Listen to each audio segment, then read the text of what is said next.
تو لوگوں نے کہا کہ آپ نے بڑا ہی کمال کر دیا۔ تو انہوں نے عرض کیا کہ میں نے اپنے محبوب آقا نبی کریم صلی اللہ علیہ وسلم کی شان بیان کر کے میں نے آپ علیہ السلام کی شان میں، آپ کی عظمت میں اشعار پڑھ کے تعریف کر کے میں نے آپ کی تعریف کو بلند نہیں کیا، کیونکہ وہ تو پہلے سے بلند ہے۔ میں نے اپنے کلام کو شرف بخشا ہے، میں نے اپنے کلام کو آپ کی تعریف سے اونچا کیا ہے۔ تو امتی کے تعریف کرنے سے، عظمت بیان کرنے سے امتی کو اپنا فائدہ ہے، اپنی عظمت اور اپنی شرافت اور اپنی تقدیس اللہ تعالیٰ عطا فرماتے ہیں۔ جیسے سیدنا یوسف علیہ السلام کے بارے میں مشہور بات ہے، بعض مورخین نے اس کو لکھا ہے، ایسے کچھ چیزیں نقل ہوتے در نقل ہوتے چلی آ رہی ہیں، بعض دفعہ کچھ باتوں کی سند بھی نہیں ہوتی، لیکن ان سے جو مقصود حاصل ہو رہا ہوتا ہے اس وجہ سے ان کو آگے بیان کر دیا جاتا ہے۔ جیسے بعض تفسیروں میں مفسرین کرام کچھ چیزیں وضاحت کرنے کے لیے ان کو آگے لکھ دیتے ہیں، اسی طرح محدثین بھی، اہل سیر بھی، کہ سیدنا یوسف علیہ السلام کی قیمت لگائی جا رہی ہے۔ اب ظاہر بات ہے کہ یوسف علیہ السلام کہ جن کو اللہ سبحانہ و تعالیٰ خود ارشاد فرماتے ہیں کہ اللہ نے اگر ساری کائنات میں حسن کو تقسیم کیا ہے تو آدھا حسن ساری کائنات میں تقسیم کیا ہے، بانٹا ہے، اور آدھا حسن سیدنا یوسف علیہ السلام کی ذات میں رکھا ہے۔ تو جو رب العالمین، جو کائنات کا خالق و مالک ہے، جو حسن کو پیدا کرنے والا ہے،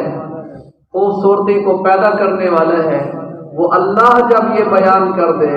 اور جناب رسول اللہ صلی اللہ علیہ وسلم فرمائے کہ اللہ نے آدھا حسن یوسف علیہ السلام میں رکھا، تو کیا ان ظاہری درہم و دینار اور اسباب و چیزوں سے یوسف علیہ السلام کی کیا قیمت لگائی جا سکتی تھی؟ تو اتنے بڑے بڑے تاجر، خریدار، بڑے بڑے سرمایہ دار، مالدار آئے ہوئے، ایک بڑھیا بیچاری ماں چھوٹی سی وہ رسیاں اور سوت کاتا ہوا اور وہ چیزیں لے کر آئی۔ کسی نے کہا کہ اماں تو اس بازار حسن میں کیا لینے آئی؟ تو کہنے لگی کہ یوسف علیہ السلام کو خریدنے آئی ہوں۔ تو لوگوں نے کہا یہاں تو بڑے بڑے تاجر ہیں، بڑے بڑے ریٹ لگائے جا رہے ہیں، بڑے حساب کتاب چل رہے ہیں، اور آپ کے پاس تو یہ چھوٹی سی چیز ہے، بے قیمت سی چیز بظاہر لگتی ہے، تو اس سے کیا بنے گا؟ فرمانے لگی، جیسے بات چلتی آ رہی ہے تو فرمانے لگی کہ وہ مجھے بھی پتہ ہے کہ میں یوسف کو خرید نہیں سکتی، لیکن یوسف علیہ السلام کے خریداروں میں میرا نام تو آ جائے گا۔ تو اصل بات جناب رسول اللہ صلی اللہ علیہ وسلم کی تعریف اور عظمت کو بیان کرنے میں ہمارے لیے مقصود اب رسول اللہ صلی اللہ علیہ وسلم کی شان اتنی ہے، مقام اتنا ہے، عظمت اتنی ہے، بلندی اتنی ہے، مرتبہ اتنا ہے، مقام اتنا ہے، اب یہ کہنے میں ہمیں کیا فائدہ ملے گا؟ ہمیں آپ علیہ السلام کی شان تو اللہ نے بہت بلند کر دی ہے، وہ تو بلند سے بلند تر ہے، ہمیں جو فائدہ حاصل ہوگا کہ ہمیں جناب رسول اللہ صلی اللہ علیہ وسلم کی تعریف کرنے والوں میں ہمارا بھی شمار ہو جائے گا۔ اس لیے بات چل رہی تھی کہ ساری کائنات میں اگر اللہ نے یہ جو نعمتیں ظاہری اور باطنی، معنوی اور روحانی، نظر آنے والی، نہ نظر آنے والی، جتنی کچھ ہیں، اللہ نے قرآن میں فرمایا وَإِن تَعُدُّوا نِعْمَةَ اللَّهِ لَا تُحْصُوهَا، اگر تم میری نعمتوں کو شمار کر کے احاطہ شمار میں لانا چاہو تو نہیں لا سکتے ہو۔ اور خود فرمایا وَأَسْبَغَ عَلَيْكُمْ نِعَمَهُ ظَاهِرَةً وَبَاطِنَةً، میں نے ظاہری اور باطنی نعمتیں مکمل فرما دی ہیں۔ اليوم اکملت لکم دینکم واتممت علیکم نعمتی ورضیت لکم الاسلام دینا، تمہارے لیے میں نے اتمام نعمت کر دی ہے، اتمام نعمت، اکمال دین کر دیا ہے، اب تمہیں کسی چیز کی ضرورت نہیں، اور کوئی چیز جو تمہاری ضرورت کے لیے ہو انسانوں کی ضرورت کے لیے اور وہ باقی رہ گئی ہو، ایسا نہیں ہے۔ ان ساری چیزوں کا اگر خلاصہ نکالا جاتا ہے تو مرکز و محور اور نقطہ اور ابتدا جن کی وجہ سے یہ ساری چیزیں حاصل ہوئی ہیں وہ جناب رسول اللہ صلی اللہ علیہ وآلہ وسلم کی ذات اقدس ہے۔ اس لیے صحابہ کرام رضوان اللہ علیہم اجمعین، میں پچھلے کئی جمعوں سے یہی مضمون بیان کرتا آ رہا ہوں، وقت تھوڑا ہوتا ہے، تھوڑی سی حاضری لگ جاتی ہے، ہمارا ایمان تازہ ہو جاتا ہے۔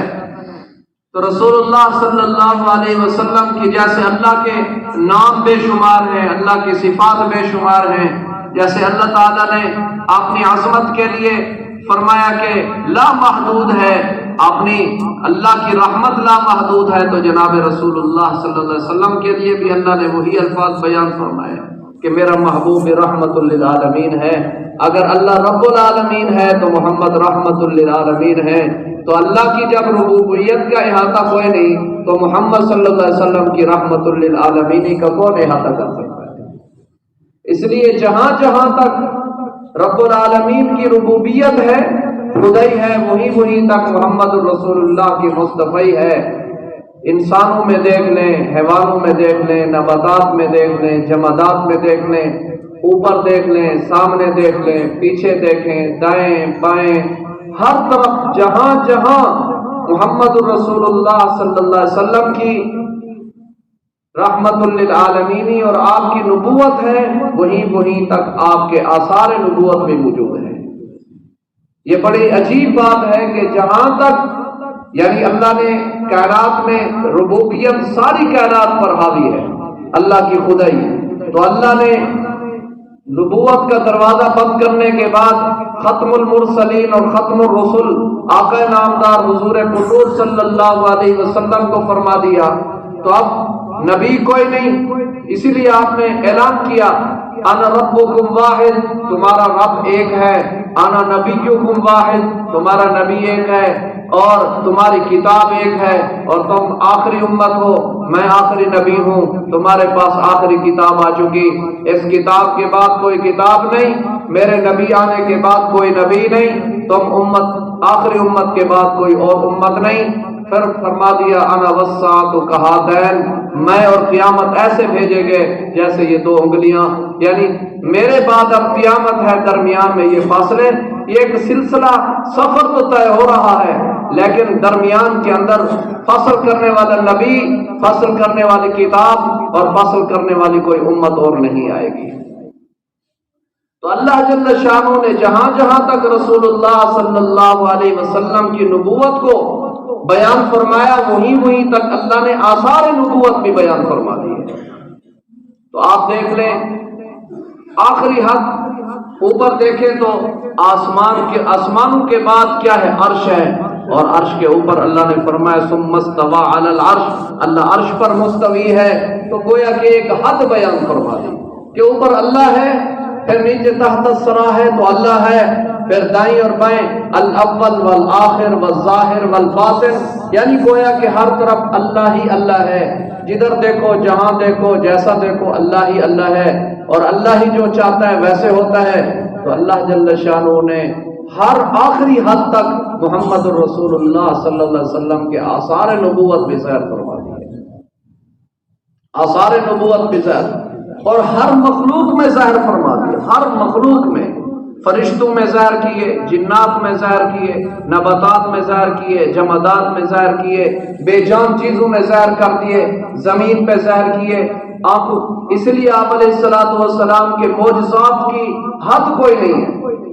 آنکھوں کے معجزات، ہاتھوں کے معجزات،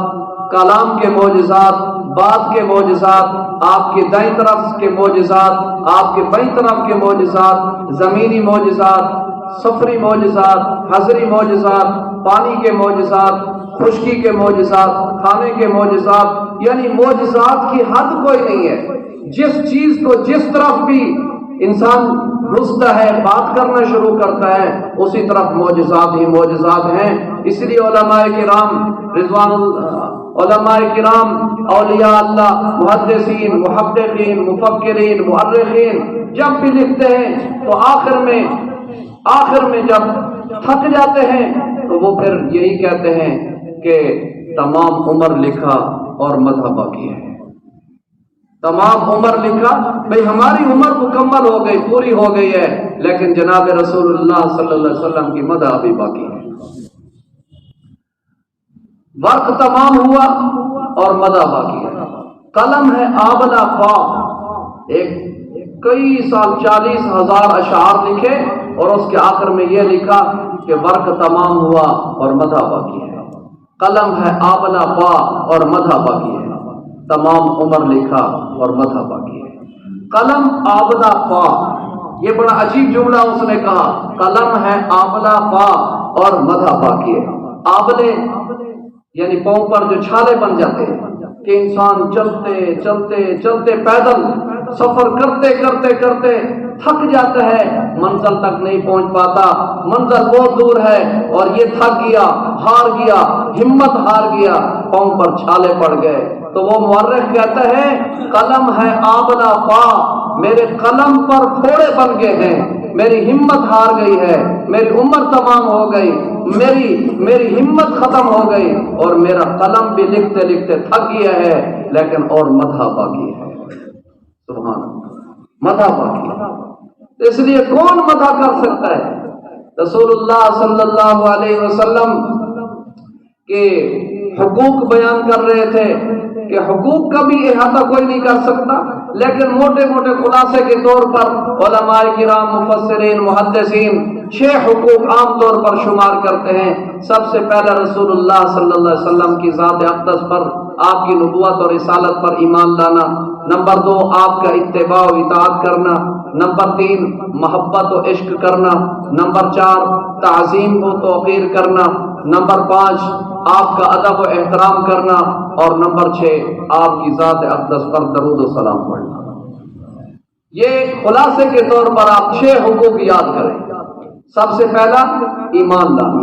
آپ کی ذات و صفات پر، آپ کی نبوت اور رسالت پر کیا ہے جی؟ ایمان لانا۔ دوسرا آپ صلی اللہ علیہ وسلم کی ذات و صفات اور آپ کی رسالت و نبوت اور آپ کی بات اور حدیث اور کلام کا اتباع و اطاعت کرنا، اتباع و اطاعت کرنا۔ نمبر 3 آپ کے ساتھ محبت و عشق کرنا۔ نمبر 4 آپ کی تعظیم و توقیر کرنا، تعظیم و توقیر، آپ کا احترام و عظمت، ان کی پھر وضاحت کریں گے، تعظیم و توقیر کرنا۔ اور نمبر 5 آپ کا ادب و احترام کرنا، اور نمبر 6 آپ صلی اللہ علیہ وسلم کی ذات اقدس پر درود و سلام بھیجنا۔ یہ 6 حقوق ہیں کہ ان میں اگر کسی ایک میں کمی ہے تو جناب رسول اللہ صلی اللہ علیہ وسلم کے ساتھ نسبت کمزور ہے، بلکہ مومن بھی نہیں ہو سکتا، مومن بھی نہیں ہو سکتا۔ صحابہ کرام رضوان اللہ علیہم اجمعین، اس لیے حضرت عمر بن عاص رضی اللہ تعالیٰ عنہ نے زندگی گزاری، بہت سارا زندگی کا حصہ حالت کفر میں گزارا۔ حالت کفر کے بعد پھر اللہ جل شان نے ایمان کی توفیق عطا فرما دی، اسلام قبول کیا، مومن ہو گئے، رسول اللہ صلی اللہ علیہ وسلم کی ذات اقدس کے پاس آئے، حاضر ہوئے، آ کر عرض کیا اے اللہ کے رسول میں بڑا شرمندہ ہوں، لیکن آپ کی غلامی میں حاضر ہو گیا، آپ کی خدمت میں حاضر ہو گیا اور مجھے قبول فرما لیں۔ اور آپ صلی اللہ علیہ وسلم نے اپنا دست مبارک، دست نبوت آگے کیا کہ میرے ہاتھ پہ ہاتھ رکھ کر بیعت کرو اور کلمہ اسلام پڑھو۔ تو جب رسول اللہ صلی اللہ علیہ وسلم نے اپنا دست نبوت آگے بڑھایا تو عمر بن عاص رضی اللہ تعالیٰ نے اپنے ہاتھ ایسے کھینچ لیے، بند کر لیے، پیچھے ہٹا لیے۔ آپ علیہ الصلوۃ والسلام نے فرمایا کیا ہوا؟ کہتے یا رسول اللہ ایک چیز کی وضاحت چاہتا ہوں کہ میں زندگی کا اتنا بہت لمبا عرصہ حالت کفر میں گزار چکا ہوں، اور میری حالت یہ تھی کہ آپ کا نام سننا مجھے گوارا نہیں تھا، آپ کے شہر کا تذکرہ مجھے برداشت نہیں تھا، آپ کی قوم مجھے اچھی نہیں لگتی تھی، آپ کے اوصاف و صفات مجھے اچھے نہیں لگتے تھے، اور اس حالت میں اگر خدا نہ خواستہ میں مر جاتا تو میں سیدھا دوزخ میں جاتا۔ آج میں بڑی شرمندگی کے ساتھ آیا ہوں، مجھے یہ وضاحت فرما دیں، میں آپ کے ہاتھ پر ہاتھ رکھ کر بیعت اسلام کر کے کلمہ پڑھ کے آپ کے صحابی اور غلاموں میں شامل ہو جاتا ہوں، کیا یہ میری پچھلی کوتاہیاں معاف ہو جائیں گے؟ تو میرے آقا صلی اللہ علیہ وسلم نے ارشاد فرمایا، عمر تجھے مبارک ہو، اللہ نے مجھے اسلام ہی ایسا عطا فرمایا، الاسلام یہدم ما کان قبلہ، جو اسلام سچے دل سے قبول کرتا ہے اللہ حالت کفر کے ہر گناہ کو معاف کر دیتا ہے، ہر گناہ کو معاف کر دیتا ہے۔ اس لیے جب مسلمان ہو گئے پھر لمبی زندگی گزاری، رسول اللہ صلی اللہ علیہ وسلم کے بعد بھی ان کی بڑی لمبی جنگیں، ہر جنگ میں شریک ہوتے رہے، اسلام کو بڑا فائدہ پہنچایا۔ جب آخری وقت آیا اپنے بیٹے کو بلایا اور کہنے لگے، بیٹا میری زندگی کے 3 دور گزرے ہیں، ایک دور تو وہ ہے جب میں رسول اللہ صلی اللہ علیہ وسلم کا کلمہ پڑھنے سے پہلے کی حالت جو شرمندگی کے ساتھ گزارتا رہا، اگر خدا نہ خواستہ اس حالت میں فوت ہو جاتا تو سیدھا دوزخ میں جاتا، اور دوسرا حال رسول اللہ صلی اللہ علیہ وسلم کا کلمہ پڑھنے کے بعد آپ کا صحابی بن گیا، جو پہلے چیزیں مجھے پسند نہیں تھی وہ مجھے ایسی پسند ہوئی، ایسی محبوب بن گئی کہ میں جب رسول اللہ کا، بلکہ حدیث پاک میں بڑی عجیب بات آتی ہے، عمر بن عاص رضی اللہ عنہ کہتے ہیں میں نے رسول اللہ صلی اللہ علیہ وسلم کا کلمہ پڑھنے کے بعد مجھ پر آپ کی محبت اور عشق، ادب و احترام اتنا غالب ہو گیا تھا کہ میں نگاہ بھر کے رسول اللہ کو کبھی دیکھ بھی نہیں سکا۔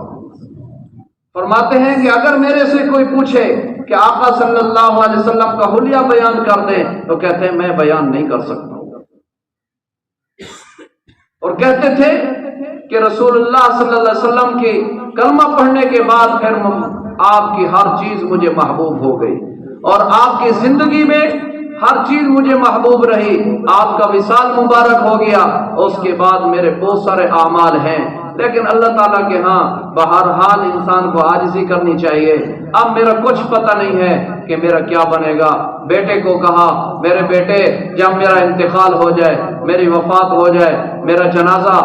مجھے غسل دینا، کفن دینا اور جنازہ پڑھنا، جنازہ پڑھنے کے بعد میری قبر پہ تھوڑی دیر بیٹھے رہنا۔ بیٹے نے کہا، ابا جان آپ کیوں گھبرا رہے ہیں؟ کتنی دیر بیٹھا رہوں؟ جتنی دیر آپ کہیں اتنی دیر آپ کی قبر پہ بیٹھا رہوں۔ فرمانے لگے کم از کم اتنی دیر بیٹھنا جتنی دیر میں اونٹ کو ذبح کیا جاتا ہے، گوشت بنایا جاتا ہے، پکایا جاتا ہے، پھر کھا کے فارغ ہوا جاتا ہے، اتنی دیر میری قبر پہ بیٹھنا، تاکہ جو میرے قبر میں میرے پاس فرشتے آئیں تیرے ذکر کرنے کی وجہ سے، اوپر بیٹھنے کی وجہ سے، قرآن کی تلاوت کی وجہ سے، ذکر اذکار کی وجہ سے، رسول اللہ صلی اللہ علیہ وسلم پر درود و سلام پڑھنے کی برکت سے جو فرشتے میرے سے سوال کریں گے، ان نیکیوں کی برکت سے میں ان کے سوالوں کا جواب آسانی سے دے سکوں گا۔